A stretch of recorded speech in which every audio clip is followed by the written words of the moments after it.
Good morning. Today's scripture reading is Mark 6:30 through 44. The apostles gathered around Jesus and reported to him all they had done and taught. Then, because so many people were coming and going that they did not even have a chance to eat, he said to them, "Come with me by yourselves to a quiet place and get some rest." So they went away by themselves in a boat to a solitary place. But many who saw them leaving recognized them and ran on foot from all the towns and got there ahead of them. When Jesus landed and saw a large crowd, he had compassion on them, because they were like sheep without a shepherd. So he began teaching them many things. By this time it was late in the day, so his disciples came to him. "This is a remote place," they said, "and it's already very late. Send the people away so they can go to the surrounding countryside and villagers and buy themselves something to eat." But he answered, "You give them something to eat." They said to him, "That would take more than half a year's wages. Are we to go and spend that much on bread and give it to them and to eat?" "How many loaves do you have?" he asked. "Go and see." When they found out, they said, 5, and 2 fish. Then Jesus directed them to have all the people sit down in groups on the green grass. So they sat down in groups of hundreds and fifties. Taking the 5 loaves and 2 fish, and looking up to heaven, he gave thanks and broke the loaves. Then he gave them to his disciples to distribute to the people. He also divided the 2 fish among them all. They all ate and were satisfied. And the disciples picked up 12 baskets full of broken pieces of bread and fish. The number of the men who had eaten was 5,000. This is the word of the Lord.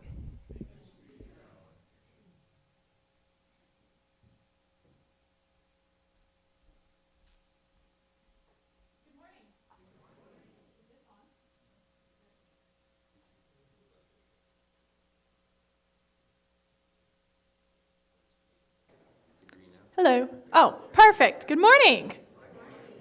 So we're going to time travel for a second. It is the 1st century, and you live in a nice little house by the lake. The days are a bit mundane, to be honest. There's a lot of chores to be done, and any break you can get from basic household functions, you'll take. You don't follow politics that much, but there's this guy in charge, and he's not a huge fan of Jews, and taxes are unreasonable, to say the least. Frankly, it doesn't really seem like anyone cares about your people. You're a faithful Jew, so you know that God still cares, but it's been a while since you've seen something to the scale of what you read about in the scriptures. So anyway, you just walked out to feed the donkey, and your friend comes rushing over.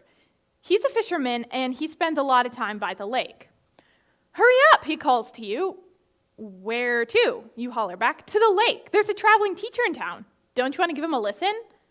You don't generally care for listening to eloquent speakers, but you decide to go anyway. At least it'll be a brief escape from all the daily chores. "What's this teacher's name?" you ask. "Jesus. Apparently he's a bit unconventional, but I hear his disciples follow him everywhere." And as you're on your way, you notice a massive crowd forming, probably the largest group of people you've ever seen in your life. And so he begins teaching. We may not live in the 1st century, and I don't think any of us had to feed a donkey this morning. Anyone? No? Okay. I didn't. But we all know what it's like to go through the motions. We've had times where it seems like the people in charge, bosses, political leaders, anyone just doesn't seem to care much for our well-being.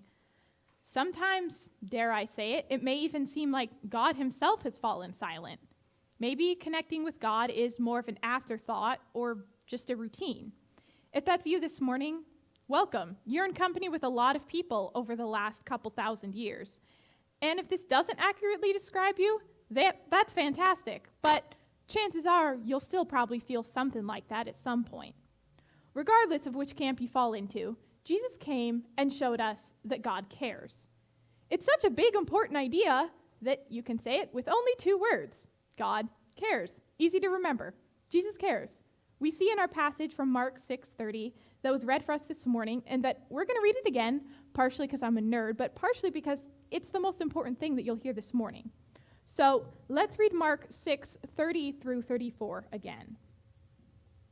"The apostles gathered around Jesus and reported to him all they had done and taught. Then, because so many people were coming and going that they did not even have a chance to eat, he said to them, "Come with me by yourselves to a quiet place and get some rest." So they went away by themselves in a boat to a solitary place. But many who saw them leaving recognized them and ran on foot from all the towns and got there ahead of them. When Jesus landed and saw a large crowd, he had compassion on them, because they were like sheep without a shepherd. So he began teaching them many things. It's been a few weeks since we picked up Mark because of Easter, so let's recap. Jesus had just sent out his disciples on a rather difficult mission. They were to go 2 by 2 to preach and heal. They didn't carry around extra stuff in a bag. They were fully dependent on God and the kindness of those they stayed with. And then we've got a brief interlude here where we read about John the Baptist, Jesus' friend, being beheaded as a birthday gift. Great. Jesus and the disciples are understandably very tired and hungry. They didn't even get a chance to eat with all that was going on. They were probably thrilled when Jesus told them to come, get some rest by themselves. Think of the last time that you were dead tired, slightly irritable because you're hungry, and ready to not talk to anyone for the next 48 hours. That's what the disciples and Jesus are feeling. But instead of blissful rest and a feast on all your favorite well-deserved foods, they are greeted with a massive crowd of people eager to see Jesus. In fact, they were all already waiting for him. If I was Jesus, the next bit would read, "And she muttered, 'Seriously?' under her breath and sulked away to a private cave where she watched Netflix with a large helping of ice cream." Most of us would probably do the same. But Jesus did none of those things. Instead of berating the crowd, he had compassion on them because they were like sheep without a shepherd, and he taught them many things. Why does Jesus do this? Because he cares about our spiritual needs. God cares about our spiritual needs. I know the whole sheep without a shepherd thing might sound strange to our modern ears, because lately, when I hear the word sheep, it's as an insult for people preconceived as blindly doing whatever they're told by a political leader. But that's not what it means when Jesus says it. The people he was speaking to were beat down and oppressed. The people in charge of protecting and leading them were instead using and exploiting them. They needed someone caring and protecting, like a shepherd, who gently cares and gently guides their sheep. This wasn't even the first time this analogy was used. It's used to refer to a few other leaders in the Old Testament. So this doesn't actually sound that far off from us today. Whether you love the people in charge or not, we all know of some people exploiting others for selfish gain. We don't know exactly what Jesus was teaching the people, probably some of the other things that we've read and will read about further in Mark. You know, parables, stories, and lessons on how much God cares for us and how he wants us to participate in this upside down, backwards, out of the ordinary world that Christ's followers are a part of. But regardless of what story or lesson it was, the fact that Jesus gave up his well-deserved rest to teach people instead of sending them away shows he cares about people's spiritual needs. Rather than leave the people without a guide, he chose to teach them. So, musicals. You either love them or you despise them. Me, I love them. I tend to find one that I like and then proceed to listen to the soundtrack on repeat until I have the entire thing memorized. If you think I'm exaggerating, just ask anyone who's ever lived with me or ridden in my car more than once. One of my current favorites is Hamilton, What's Not to Love, the history of our founding fathers told with rap and dancing. In the musical, a young, naive Hamilton eagerly tries to befriend a more experienced Aaron Burr. In his enthusiasm and lack of social skills, Hamilton constantly interrupts Burr, constantly going so far as to go into his house in the middle of the night and ask for political endorsement. Burr could have responded with patience and understanding of where Hamilton's enthusiasm came from. Instead, the two become bitter enemies, and I don't want to spoil the ending. But Burr lost his chance to speak into Hamilton's life and politics. This is the exact opposite of how Jesus responded to the people that were in need of guidance. If we're going to show people how much God cares for them, we need to respond more like Jesus and less like Burr. Jesus was interrupted from what was going to be a time of rest, And he responded with compassion because he saw people lacking guidance and care. There are people all around who need that same compassion. As Christians, literally means little Christs, we can show them that compassion. This week, when you're tempted to be short with someone because they inconvenience you, think of ways instead to show them compassion. You may never know what circumstances led up to that great inconvenience, but they will know that there's something different about you by the way that you respond. And I realize that by saying this in front of you, I'm probably signing myself up too for some great inconvenience this week, as it always seems to work out that way, so I'm not off the hook either.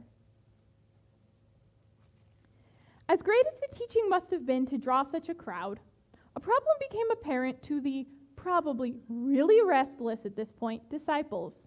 Let's read Mark 6:35 through 38 and see it. By this time, it was late in the day, so his disciples came to him. "This is a remote place," they said, "and it's already very late. Send the people away so that we can go to the surrounding countryside and villages and buy them something to eat." But he answered, "You give them something to eat." They said to him, "That would take more than half a year's wages. Are we going to go spend that on bread and give it to them to eat?" "How many loaves do you have?" he asked. "Go and see." When they found out, they said, 5, and 2 fish. The disciples are understandably a bit upset. They were just told they were going to have to go. They were told they were going to get some food and rest after a lot of work, and instead they have another task to do. Because people have more than spiritual needs, they have very real physical needs, like hunger and rest that the disciples are sorely lacking at the moment. But Jesus shows, that's a tongue twister, that God also cares about our physical needs. The disciples probably weren't trying to be argumentative. We don't know their tone. They're just operating with basic logic. They're hungry, the people will be hungry, and there's absolutely no way of getting food in the middle of the wilderness. We're rather used to the fact that there's always going to be a restaurant of some kind around, but not so in the middle of an empty field by a lake in the 1st century.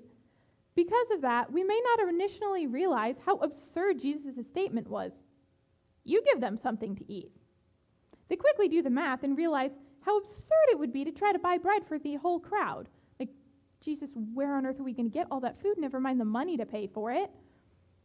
When he tells them to see what food they have, it's only 5 little rolls. And historically, these aren't like large loaves of French bread. They're like tiny little slider-sized individual serving rolls and 2 little fish. Jesus could have just as easily said, "You're right," and sent the people home. After all, he'd already cared for their spiritual needs by teaching them. But instead, he chose to feed them as well. Sometimes as Christians, we tend to separate spiritual needs from physical needs. It can be easy to assume that as long as we care about the spiritual needs, we preach and teach, read the Bible, and pray, that that's all what matters. But Jesus shows that God cares about the spiritual and the physical. We aren't trying to earn something from God or bribe people to church by caring about their physical needs, but we do it because we model our lives after Jesus, and he cares about the whole person, mind, spirit, and body, all together. So who remembers learning how to drive? We had 2 components, a written test and a physical test. Not only did we have to have the head knowledge, but we needed to physically be able to safely handle a large vehicle. A little boy that I babysit is very curious about cars. He asks me nonstop questions about driving on the way home from school, and as soon as we pull into the driveway and park one day, he jumps forward and asks me about all of the controls. One day, after an apparently riveting lesson on turn signals, he turns to me and declares, "Miss Becky, I know all about cars. Can I drive now?" He's a kindergartner. I explained that he can when he's older and that he'll have to study and take tests too before he's allowed to drive. He was devastated, but we all know that there's more to driving than simply knowing what all the controls and traffic signals do. There's an intellectual side, but a physical element as well. The same is true for us. You can't only feed the spiritual side without the physical, and you can't have the physical at the expense of the spiritual. Jesus fed the crowd spiritually and physically. Despite the fact that Jesus was anticipating getting some rest, he still cared for and fed and taught the very people that impeded on his initial wishes. There are people in our world today who we may view as unwanted. Maybe they're from another country or not yet born. Maybe they don't look like you or talk like you and I. But these are people in the very same place that the crowd was in, hungry and needing care. God cares for these people, so should we. Some need physical needs met, and others need spiritual needs met. God cares about both. So this week, whether it be at work, school, or with family and friends, I want us to reach out to these people that we view as outsiders. Jesus invited them in and fed them. God cares, and so can we. The final part of the story is where it gets a bit crazy. It's where we see an out-of-the-ordinary miracle. Not that miracles are really ever ordinary, but it's still out of the ordinary. So let's read this again and see if you notice what's different about this miracle versus some of the other ones that you've read about that Jesus did. Then Jesus directed them to have all the people sit down in groups on the green grass. So they sat down in groups of hundreds and fifties. Taking the 5 loaves and the 2 fish, and looking up to heaven, he gave thanks and broke the loaves. Then he gave them to his disciples to distribute to the people. He also divided the 2 fish among them all. They all ate and were satisfied, and the disciples picked up 12 basketfuls of broken pieces of bread and fish. The number of the men who had eaten was 5,000. Did you catch anything interesting? Anyone see anything different? Anyone? Okay. So Jesus didn't tell the crowd not to tell anyone what they had witnessed, nor did Mark mention the crowd's reaction. Usually, Mark mentions the crowd's amazement with seeing a miracle. There's a good chance in this passage here that the crowd didn't even know a miracle had just occurred. Jesus multiplied the bread in front of the disciples, and they distributed it to the crowds. Jesus wasn't after their attention. He only wanted to feed people that were hungry. If I were to have miraculous powers like that, you bet I'd be showy and dramatic. But that's not how Jesus did it. Even the prayer over the bread as he broke it was just a completely normal Jewish thing to do. The people wouldn't have thought anything out of the ordinary about that. Jesus was not limited the way the disciples thought. 5 loaves of bread can't feed 5,000 people, but God's not bound by our limitations. Some of these extreme miracles, like feeding a crowd and walking on water, always seem to generate a lot of debate. Some people are curious, some are skeptical, and some just eat it all up as definitive proof of God's power. Regardless of motive, I think we all want to know what happened. How did Jesus feed that many people? Is that really an accurate number? Did this really happen this way? And here's the thing. Those aren't the sort of details that Mark gave us. Not because he's hiding things, but because that's not the point of this story. If I told you about an awesome movie I saw last week, you wouldn't interrupt me to ask if I watched it on my laptop or TV or phone. Sure, it's related, but it's not the purpose of the story. I was telling you about the plot. Mark isn't trying to tell us how Jesus performed miracles, or else he'd tell us. He wants to tell us something important about Jesus.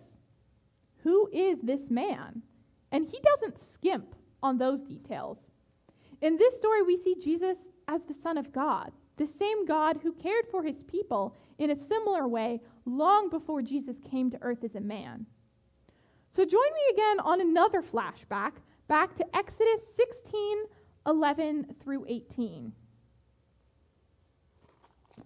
Let's see who can get there faster, even though I've got a bookmark. Okay, this is just embarrassing. It's got a bookmark.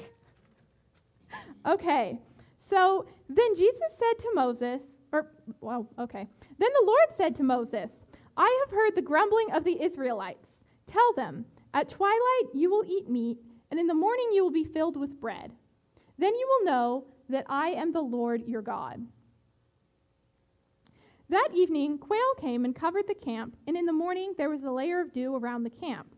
When the dew was gone, thin flakes like frost on the ground appeared on the desert floor. When the Israelites saw it, they said to each other, "What is it?" For they did not know what it was. Moses said to them, "It is the bread that the Lord has given you to eat. This is what the Lord has commanded. Everyone is to gather as much as they need. Take an omer for each person you have in your tent." The Israelites did as they were told. Some gathered much, some little. And when they measured it by the omer, the one who gathered much did not have too much, and the one who gathered little did not have too little. Everyone had gathered just as much as they needed. Both times, God provided food for his people that were wandering in the wilderness. Mark shows that Jesus is the same God that provided for them before and will continue to do so because he cares about his people. Regardless of how you understand the nitty-gritty details of the miracle to have occurred, Mark makes it clear that real people ate real food. Why? Because God cares and he's able to work miracles despite our limitations, such as only having 5 loaves of bread and 2 fish.